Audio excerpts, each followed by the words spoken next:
Cambriolage, violence ou encore trafic de stupéfiants, la délinquance à Marseille est globalement en baisse. Souvent sous le feu des projecteurs pour ces faits divers, la ville n'est finalement pas si mauvais élève que ça. Les moyens déployés semblent donner des résultats. Alexandre Afergan était ce matin au Conseil local de sécurité et de la délinquance. On le sait, Marseille souffre de sa mauvaise réputation et souvent son nom apparaît dans les médias lorsque l'on parle d'insécurité. Pour autant, aujourd'hui c'est entre les livres de la bibliothèque L'Alcazar que les chiffres sur la délinquance sont tombés. Et avec 23% de recul sur les vols avec violence, le bilan est plutôt positif.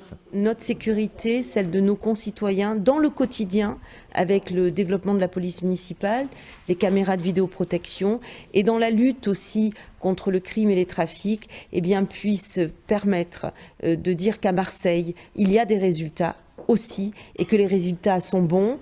De bons résultats que l'on doit avant tout à un travail de coopération entre les différents acteurs de la sécurité. Mais pas seulement. En quelques années, la ville a déployé de lourds moyens, elle a doublé ses effectifs, armé ses policiers municipaux ou encore installé plus de 750 caméras de vidéosurveillance.